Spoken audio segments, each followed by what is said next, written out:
বৌদি ঠিকই বলছে বড় ভাই, এসো আমার সাথে। ঠিক আছে চো।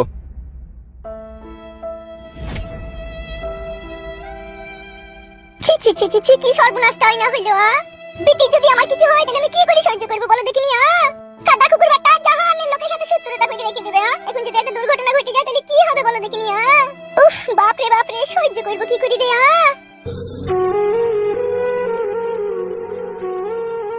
আজকে এই বাড়িতে যত অশান্তি ঝগড়া যা কিছুর মূলে সব হয়েছে তোর ভাতার। তোর ভাতাটাকে তুই শাসন করতে দিলি না, নিজে শাসন করলি না। যে আজকে বেবাগরা হই, আজকে আমাদের কপালে এত দুঃখ আর এত কষ্ট।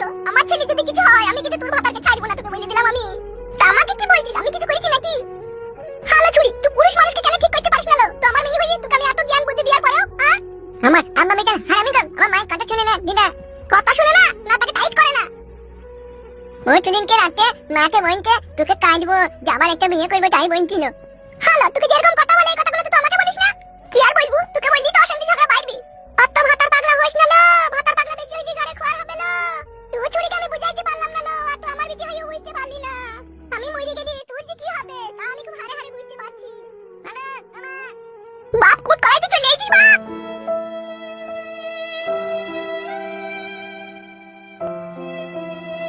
বাপ মুট কলাই কি করে এলি বাপ, তোকে ছেড়ে দিল বাপ। আমাকে ছাড়েনি কুমা, একটা লোকের ফোন এলো যে ওরা চলে গেল, তুমি কেউ ছিল না যে আমি পালিয়ে এসেছি। ভালো করেছিস বাপ, শোনা আমার তোকে মারেনি তো ওরা। ধরিনি যাওয়ার সময় তখন মেরেছিল আর বাড়িতে মেরেছিল। হ্যাঁ বাপ শোনা আমার রে, ওই এমএলএ সাহেব মা আমি গো লড়িতে চাপা পড়বি, ও বাসে চাপা পড়বি, ও খাতা কুকুর বেটা মা আমি এমএলএ সাহেব সঙ্গে টাঙাই ডুবে মরবি ও। আমার ভোগ লেগেছে ভাত খাবো। ভোগ লেগেছে বাপ শোনা, আয় ভাত খা যাই তাইলে।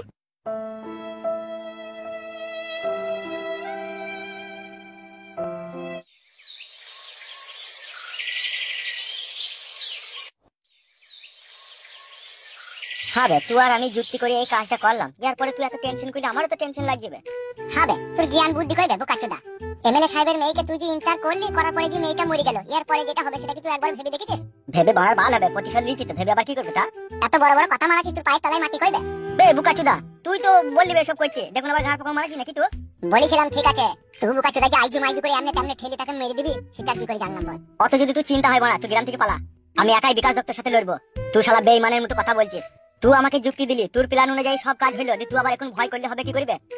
বিষয়টা তা লয় ভরা, তুই যা ভাবছিস বুঝলি তো। আজকে আমাদের কাছে এই প্রথম কেউ মরল, তাইলে ভয় লাগবে না জানে বল? আর তুই তো জানিস এমএলএ সাহেব সুরের বাচ্চা কত বড় হারামি লোক, ও যদি জানতে কোনো রকম পেরে যায় জোয়ার মেয়ে মার্ডার হয়ে গেছে, তাইলে আমাদের মাথা চুলের সাথে খাপড়ি শুধু তুলে নেবে। তাহলে কি করবে এখন বাড়া? আমার চিন্তা যে বাড়িতে আবার টর্চার করবে না তো? আমারও তো বাড়া ঘরে সুন্দরী বউ আছে। হবে তুই যেভাবে চিন্তা ভাবনা করছিস, তাহলে আগে এই চিন্তা ভাবনাটা করাটা দরকার ছিল, বুঝলি তো? আমি কি জানি তুই ওকে পাকা টুকুট করে এদিক ওদিক করে আজু মাইজু করে ভরে ওকে মেরে দিবি? আমি তো মারতে চাইনি, ও নিজেই মরে গেছে। ঠিকই বলেছিস, নিজেই মরে গেছে। তুই কি বাড়া আমাকে ফাঁসাইতে চাচ্ছিস নাকি? ভগবান আমার মাথায় হয় চপলে করে চটাম করে মারো। তুই কি করে ভাবলি হবে আমি তোকে ফাঁসাইতে চাইছি? তোর কথাবার্তা শুনে বন্ধু তাইলে সবাই হইতো রে, এখনো কোথায় কিছুই নাই আর তুই আমাকে অবিশ্বাস করে ফেললি। তোর কথাবার্তা দিয়ে তো বুঝা গেছে। বোকাচোদা শোন, তুই এমএলএ সাহেবের শত্রু, আমিও এমএলএ সাহেবের শত্রু। এমএলএ সাহেব তোরও ক্ষতি করেছে, আমারও ক্ষতি করেছে। এখন আমার একটা জিনিস ভয় লাগছে। এখন কি ভয় লাগবে? ভয় লাগছে বাড়িতে আবার কোনো অত্যাচার করবে না তো এমএলএ বিকাশ দত্ত। তোর কথা শুনে আমারও চিন্তা হয়েছে, তার কারণ আমার বাড়িতে বয়স্ক মা বাবা, বুঝলি তো, ওদের উপরে যদি অত্যাচার করে মানে তাহলে কি হবে? আমরা নাইলে এদিক ওদিক আড়ালে পাড়ালে লুকিয়ে থাকবো, কিন্তু ওরা তার লুকিয়ে থাকতে পারবে না। তুই বারবার ভরি দিয়া থামলি না তো, বদ করে দিয়ে থানা বাই করে দিলি, দিয়ে মারাকে মেরে দিলি। আবার বাড়া তুই আমারই দই দিছিস। দোষ দিনি, যদি ধীরে সুস্থে কাজটা করতেন তাহলে তার এমএলএ সাহেবের মেয়ে মরতো না বল? ও যদি বেঁচে থাকতো তাহলে বাড়ি পালাইতো, যে মা বাপকে হয়তো আমাদের কুকীর্তির কথা বলতো না। যতই হোক আইবড় মেয়ে তো, তার মান সম্মানের ব্যাপার ছিল। আর যদিও বলতো বারবার আমাদের এমএলএ সাহেব কিছু করতে পারতো না, আমরা লুকিয়ে লুকিয়ে বেড়াতাম, বেঁচে থাকতো মেয়েটা। তোর কথাবার্তা শুনে মনে হচ্ছে তুই আমাকে ফাঁসাইতে চাচ্ছিস বে। আচ্ছা ছেলে তো বানা, তোকে কিসে লেগে ফাঁসাবো বে? তা গান মাইতে এরকম ধরনের কথা বলছিস তো?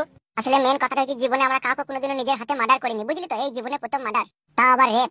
আর রেপ করে মার্ডার করা মানে পুলিশের হাতে পড়লে যাবজ্জীবন কারাদণ্ডে দণ্ডিত হয়ে যাবো আমরা। সর্বনাশ। তাইলে বাড়া এখন কি হবে? এখন একটাই রাস্তা আছে। কি রাস্তা? তুই বাড়ি যা, তোর বউকে আর তোর বাবা মাকে তোর কোনো আত্মীয় স্বজনের বাড়ি 3 মাস কাল লেগে এখন আপাতত পাঠিয়ে দে। কেন? যদি এমএলএ সাহেব তোকে আর আমাকে খুঁজে না পেয়ে যদি বাড়িতে টর্চার করে, এটাও তো বাড়া আগে ভেবে দেখে নিবে। এখন আর কিচ্ছু করার নাই, এখন বাড়ি যা, তোর বাবা মাকে গ্রাম থেকে সরিয়ে দে। আর তোর বাবা মা, তোর বউ, আর তোর ছেলে, তোর ভাই, ওগুলা? ওগুলো আমার ঘরের ডেঞ্জার শাশুড়ি আছে নারকেল বেগম, ও সামাল নেবে। ভারী টেনশনের কথা শোনালি রে বাড়া। বাবা মা যদি জিজ্ঞেস করে যে আমরা কিসে লেগে কোথায় যাবো, তখন কি বলবো? সেটাই তো মারা।